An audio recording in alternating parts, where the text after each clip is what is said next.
I've been around the Pokemon community for a long time. Some might say too long. In fact, if you were to Google Patterrz shiny, you'd find hundreds of videos. Many times have I found a shiny Pokemon. Like, for example, when I, yeah, we don't have to, we won't, why'd that one come up? But when I saw that Moxie Boosted had uploaded a video titled, "Shiny Pokemon give you an advantage in battles, here's why," I was a little bit confused, I have to admit, but Moxie Boosted always makes fantastic videos, and I appreciate that we're both big fans of the color purple. So let's find out what this is all about. You at some point may have encountered a player online with a full shiny team of Pokemon. They're so talented, they're so good at what they do. I just look at them and I think, wow, how did you get that many? It's the hacking. It was the cheating that they did. After seething uncontrollably for the first minute of the match because you're just that jealous, you might wonder if there's any competitive advantage to running a full shiny team.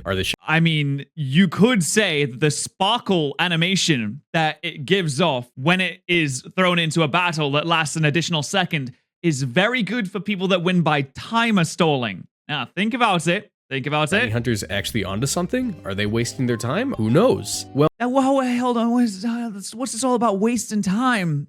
I just like the sparkle thing. Shiny hunting is a drug and I'm addicted. Okay, that's true. That's fair. That's valid. Not only is it sometimes optimal to run a full shiny team of Pokemon, but there are actually some strategies that require a What if you wanted to battle, but God said 2 minutes left until the battle ends? Why did they make the battle timer 20 minutes? What's up with that? I know there's some updates that can make it 60 minutes, but the normal regular battle timer being 20 minutes without the ability to just go like, oh no, can I have 60 instead, is really weird to me. Why take away the option?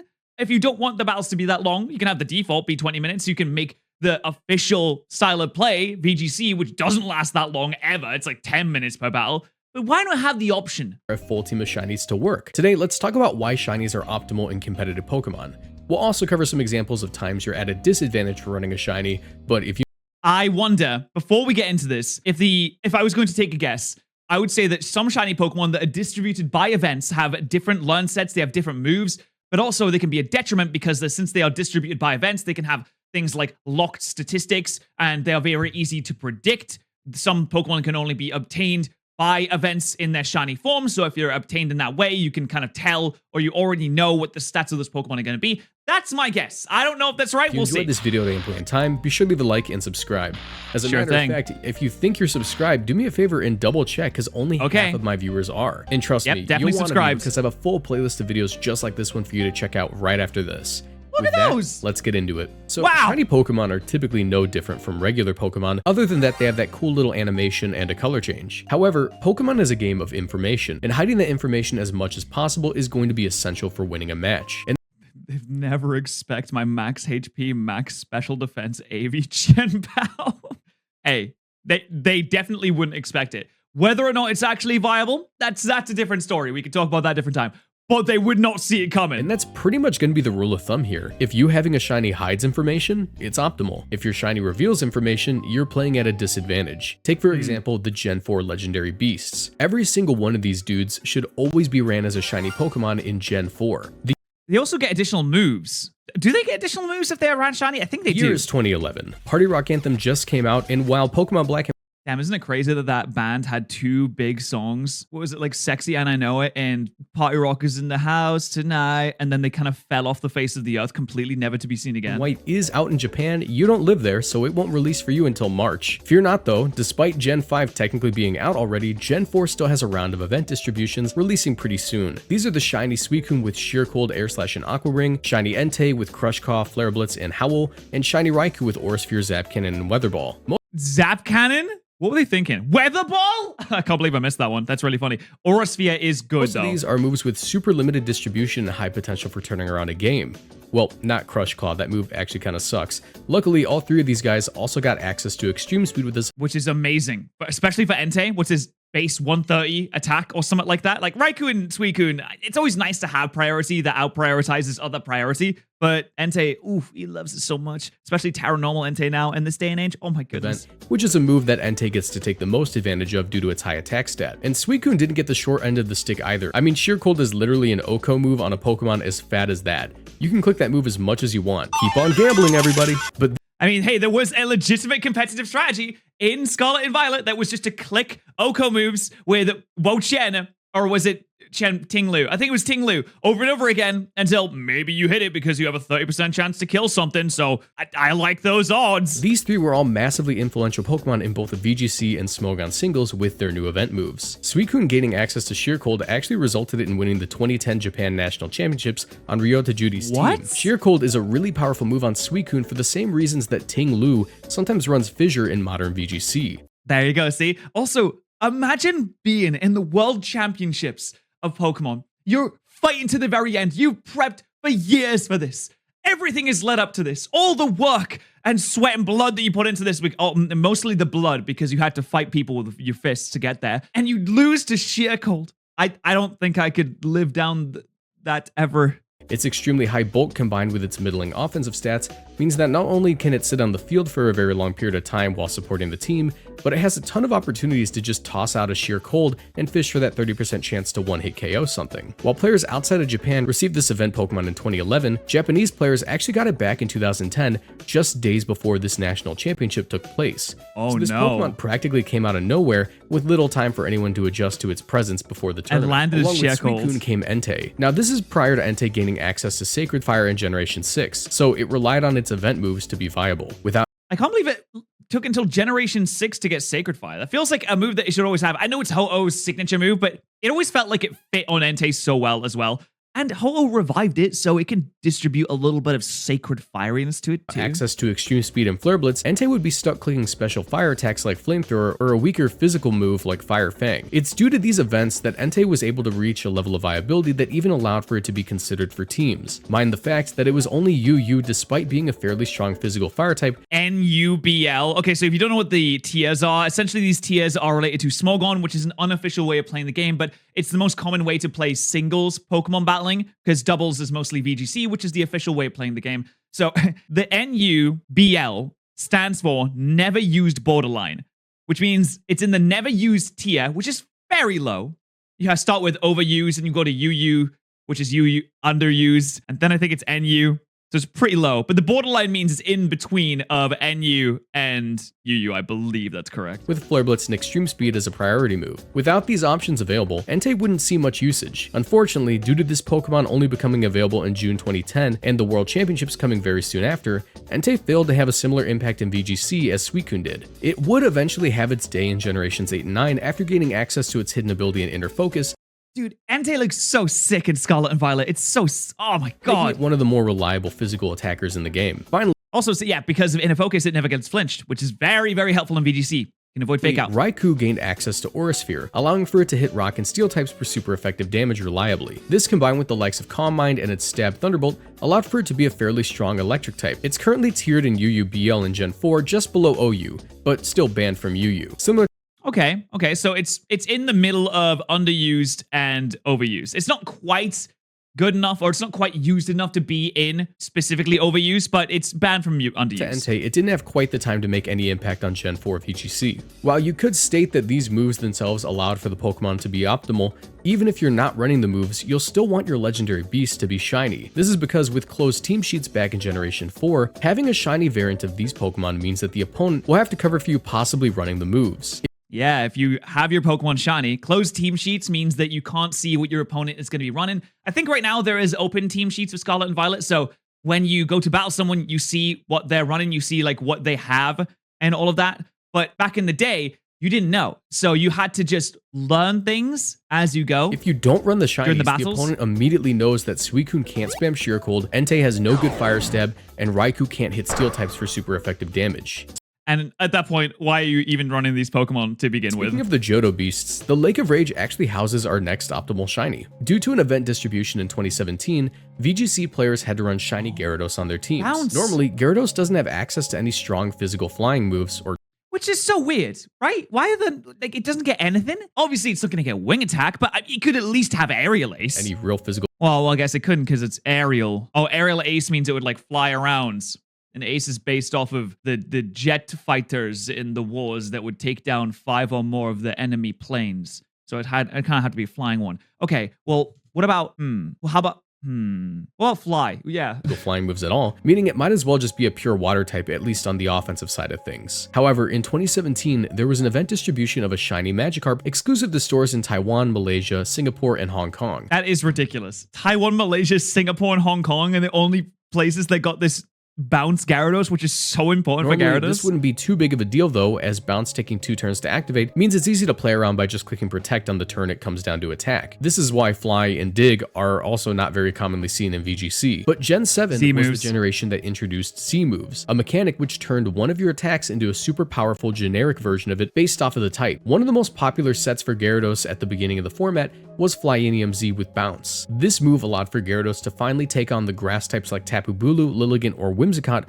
which would normally take negligible damage from a Gyarados. And it hits through protect as well, so even if they do predict it and they correctly protect, you're still taking a massive amount of damage from it. Once again, due to the closed team sheets, players could threaten a Flyinium Z bounce just by having the Gyarados be the shiny variant. Even the animation is so silly. If they didn't run it though, forcing a grass type to protect a scout is a huge way to waste an opponent's turn. While moves can certainly be a huge reason for some shinies being better in competition, it should be noted that there are also some less straightforward reasons one might run a shiny Pokemon in a match. You see, the sparkles. I'm telling you, time stall. Whenever you send out a shiny Pokemon in the game, the extra time it takes for the game to play the animation of the stars coming off the Pokemon is a very valuable time waster. One of the I can't believe I was actually right. I mean, I knew I was gonna be right the whole time. That's why I said it. I wouldn't have said it if I didn't think I was gonna be right. I'm just, oh my god, I can't believe that. That's so freaking cool. Conditions that you can play for in VGC is the timer. Some games have a game timer as well as your time. You can win a match from your opponent running out of their personal timer by taking too much time to make decisions, or you can win by having more Pokemon by the time that the game timer runs out. The game timer doesn't stop for anything. In Generation 9, matches can only be a maximum of 20 minutes, meaning that at the end of those 20 minutes, the game counts up how many Pokemon each player has left and then decides the winner. It decides it based on the amount of health points that you have left as well, right? Some teams' best chances of beating another popular archetype could be to win off of the timer. This was actually a way some players had to beat Shedinja in restricted formats. Because Shedinja functioned as a win condition for teams by being an unkillable Pokemon once the opponent lost certain pieces, some players ran full shiny teams as a way to more reliably timer stall against a Shedinja in the endgame. Finally, imagine shiny hunting for days and days and days and months just so you could get a shiny version of a Pokemon so it can spend like a few more seconds in the timer. Hey, these Pokemon can play it. These Pokemon players, these competitive gamers, not underestimate how far they will go to waste your time. Some of the funnier examples of ways shinies are optimal rely mostly on your opponents being either gullible or not doing their due diligence. Shiny Tatsugiri is technically optimal against bad players. Tatsugiri's ability Commander allows for it to enter Dondozo's mouth once they're both active on the field, granting Dondozo a +2 boost in all of its stats. Dondozo also has a signature move called Order Up. This move boosts either Dondozo's attack, defense, or speed, depending on the form of Tatsugiri it has in its mouth. Knowing what boost a Dondozo can go for is essential for playing against it. Everyone worth their salt in VGC knows what forms boost what, but running a shiny Tatsugiri, you have the opportunity to cause your opponent to just not know what shiny corresponds to what form. You can, I would imagine that you can check, right? Surely you can. Luckily, a smart player will just check the opponent's team with... Yeah, I thought you'd be able to check, but I guess if you have the white one the toothpaste Tatsugiri, you could call it something else, but I'm not gonna. Then some people will get confused, right? Or the team sheet in front of them. But in high stress situations or versus worse players, they might not think of this in the moment and make a disadvantageous play. And also, when you're thinking about so many different things in a battle, when you're in the stressor of the moment, you could easily say from the outside looking in, oh, just check it, dumb idiot. But when you're in the battle, you're thinking about every single different Pokemon. There's 4 on the field. You have to decide, like, do you want to switch out? Are you going to protect? Oh, what's the Dondozo going to do?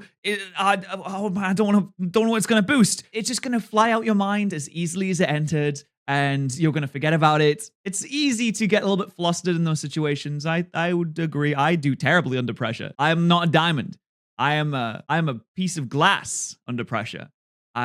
It's like if you took a hydraulic press and put a normal glass underneath it, or a mug, a tea mug. It would burst into 1,000 pieces. This one's more of a joke, but back in Generation 6 and 7s with Megas, Charizard was granted 2 different Mega evolutions which played entirely differently. Shiny Charizard X's Shiny was actually kind of garbage looking, it wasn't that cool, but Shiny Charizard Y's Shiny was pretty sick. So if you ran a Shiny Charizard, you might be able to trick your opponents into thinking you were running Zard Y over Zard. You imagine, hey, no, I'm playing against this guy. No, he's definitely running Y. No, it's shiny because, no, you kidding me? You see Charizard X is shiny? There's no way he's running. It's so disgusting.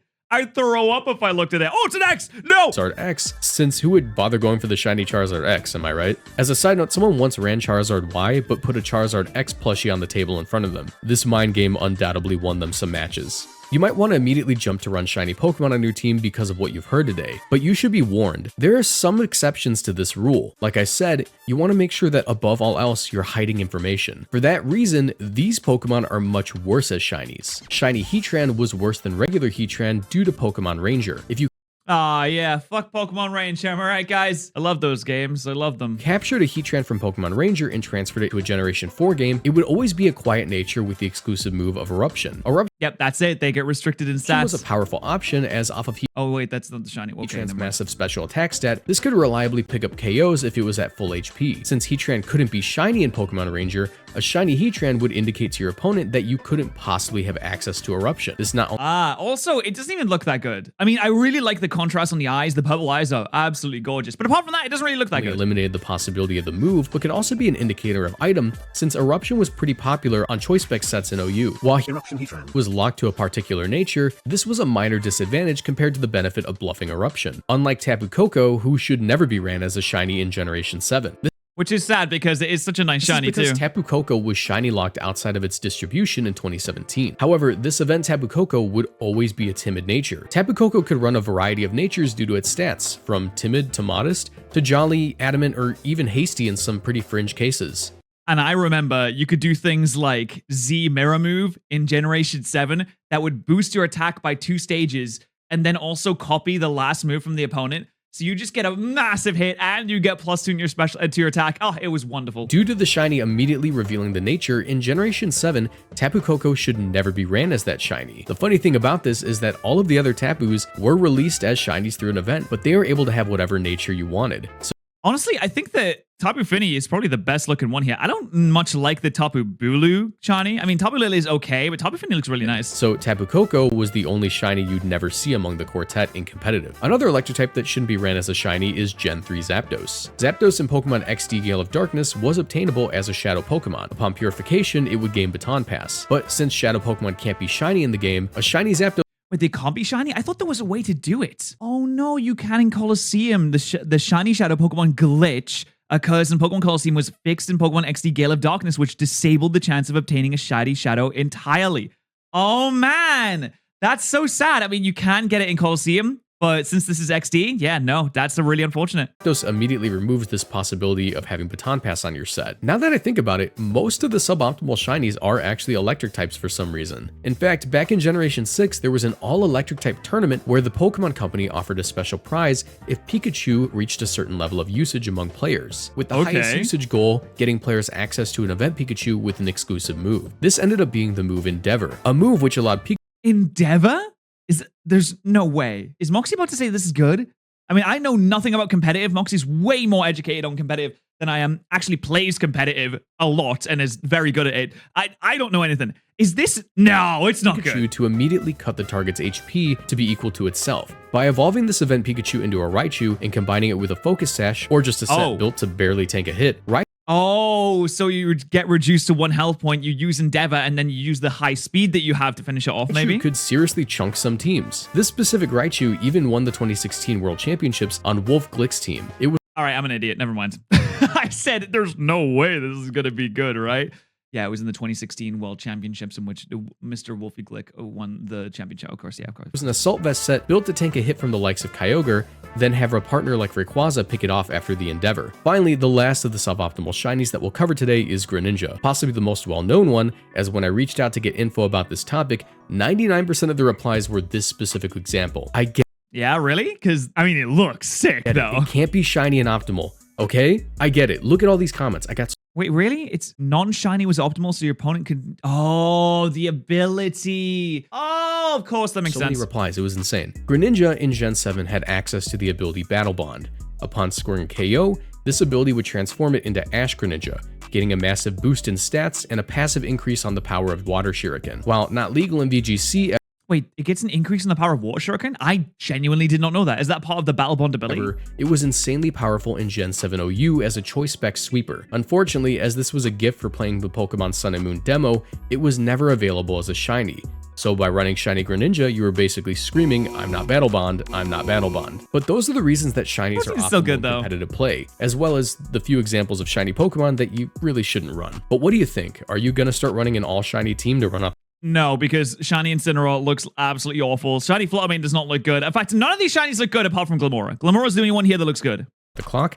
Or are you not a total sweat? Let me know in the comment section down below. And if you enjoyed, be sure to leave a like and subscribe. A special thank you to all my Patreon supporters and YouTube channel members. If you want, we love the Patreon supporters. The Patreon is linked in the description. Please go and subscribe to Moxie Boosted.